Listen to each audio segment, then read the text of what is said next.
നമസ്കാരം. പതിരും കതിരും.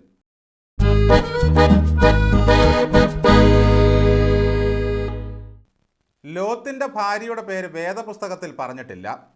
എന്നാൽ മെത്രാനെ ഒന്ന് പരീക്ഷിച്ച് കളയാമെന്ന് കരുതി ഒരു യുവാവ് ചോദിച്ചു, ലോത്തിൻ്റെ ഭാര്യയുടെ പേരെന്താ തിരുമേനി? അപ്പോൾ മെത്രാൻ ചോദിച്ചു, നീ വിവാഹം കഴിച്ചതാണോ? യുവാവ് പറഞ്ഞു, അല്ല. എങ്കിൽ വല്ലവൻ്റെയും ഭാര്യയുടെ പേര് തപ്പി നടക്കാതെ പോയി കല്യാണം കഴിക്കടാ. ഇതുതന്നെയാണ് ഗോവിന്ദനും തളിപ്പറമ്പിലെ എതിർപ്പുകാരായ സഖാക്കളോട് പറയാനുള്ളത്.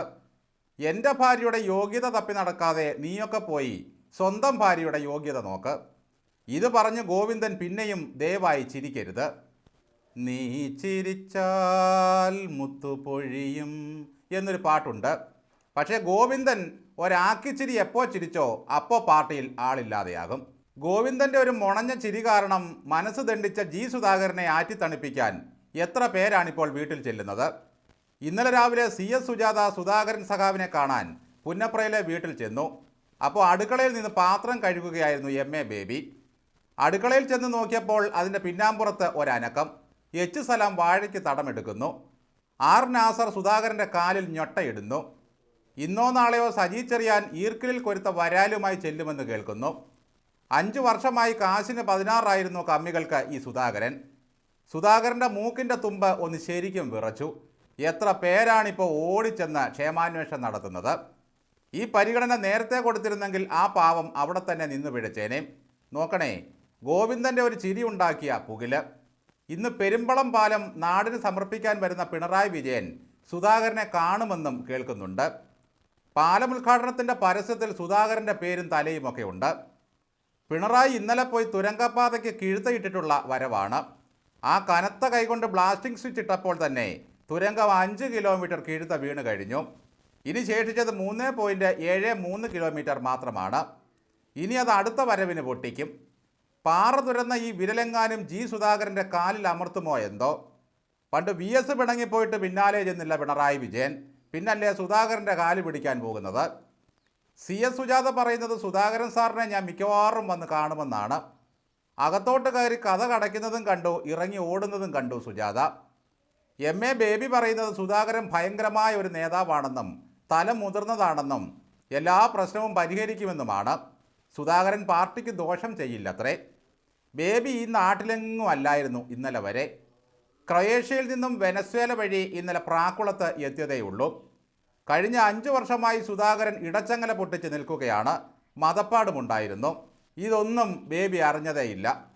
ഇത്രയൊക്കെ വന്നിട്ടും ഗോവിന്ദൻ അങ്ങ് ചിരിയോടെ ചിരിയാണ്. ഭാര്യ സ്ഥാനാർത്ഥിയായതോടെ അത്യാഹ്ലാദത്തിലാണ് പുള്ളിക്കാരൻ. എൻ്റെ ഭാര്യ ആയതുകൊണ്ട് മാത്രം PK ശ്യാമളയ്ക്ക് യോഗ്യതയില്ല എന്ന് പറയരുതെന്നാണ് വിശദീകരണം. ഇങ്ങനെ അനന്തരാവകാശിയെ വാഴിക്കുന്ന കാര്യത്തിൽ ബേബി സാറിന് യാതൊരു അഭിപ്രായവുമില്ല. ഇവിടെ വന്ന് പറഞ്ഞിട്ടും യാതൊരു കാര്യവുമില്ലല്ലോ. എൻ്റെ ഭാര്യ ആയതുകൊണ്ട് എന്ന പരാമർശം തന്നെ സ്വയം വില കുറച്ച് കാണുന്ന ഏർപ്പാടല്ലേ ഗോവിന്ദൻ സാർ ചെയ്തത്. ഇത് താങ്കൾ മോശക്കാരനാണെന്ന് താങ്കൾ തന്നെ പറയുന്നതിന് തുല്യമല്ലേ? അങ്ങ് മഹാൻ തന്നെയാണ് ഞങ്ങളെ സംബന്ധിച്ചിടത്തോളം. തളിപ്പറമ്പിൽ വിമതന്മാർ ഇടഞ്ഞതിൻ്റെ തലവേദന ഏറെയുണ്ട് ഗോവിന്ദ സാറിന്. അതിനിടയിലാണ് ഞാൻ തനിച്ച് ചിരിച്ചതല്ല, മാധ്യമങ്ങൾ എന്നെ ഇക്കിളിയിട്ട് ചിരിപ്പിച്ചതാണെന്ന് പറഞ്ഞ് സുധാകരനെ വിളിച്ചത്. അങ്ങനെ ഇക്കിളിയിടാൻ പാകത്തിന് എന്തിനാ സാറേ ഇടതുപക്ഷം പൊക്കിപ്പിടിച്ചു കൊടുത്തത്? ഗോവിന്ദൻ വിളിച്ചപ്പോൾ ഉണ്ടായിരുന്ന പ്രതികരണമാണ് രസം. ഈ നമ്പർ താൽക്കാലികമായി റദ്ദു ചെയ്തിരിക്കുന്നു.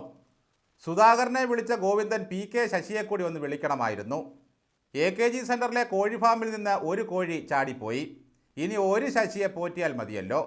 എങ്ങനെയെങ്കിലും സുധാകരനെ അനുനയിപ്പിച്ച് അകത്താക്കിയാലേ ആലപ്പുഴയിൽ പാർട്ടിക്ക് നിലനിൽപ്പുള്ളൂ. സുധാകരൻ്റെ കവിത വായിച്ച് ആവേശം കൊണ്ട ആരാധക വൃന്ദങ്ങൾ അദ്ദേഹത്തിനൊപ്പമുണ്ട്. അതാണ് പിണറായിക്ക് പേടി. സന്നിധാനത്തെ കഴുതകളെന്ന പേരിൽ ഒരൊറ്റ കവിത എഴുതിയതേയുള്ളൂ. എത്ര കള്ളന്മാരാണെന്നോ സ്വർണ്ണക്കൊള്ളയ്ക്ക് അകത്തായത്. സത്യം പറഞ്ഞാൽ ഗോവിന്ദൻ്റെ ചിരിയും പരിഹാസവും കണ്ടാൽ സുധാകരൻ പിണങ്ങിയില്ലെങ്കിലേ അത്ഭുതമുള്ളൂ.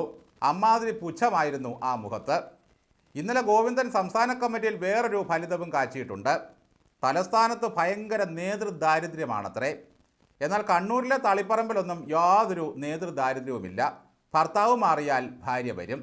ഇത്ര നേതൃദാരിദ്ര്യമുള്ള പാർട്ടി അപ്പോൾ എത്ര കാലം ഈ ഭൂമുഖത്തുണ്ടാകും? സാമൂഹ്യശാസ്ത്രം പറയുന്നത് 4-5 വർഷമെന്നാണ്. അതുകൊണ്ട് കാണേണ്ടവർക്ക് വന്ന് കാണാം.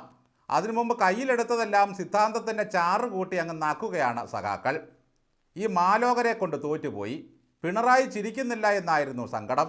ഗോവിന്ദൻ്റെ ചിരിയാണ് ഇപ്പോഴത്തെ പാർട്ടി നേരിടുന്ന വലിയ പ്രതിസന്ധി.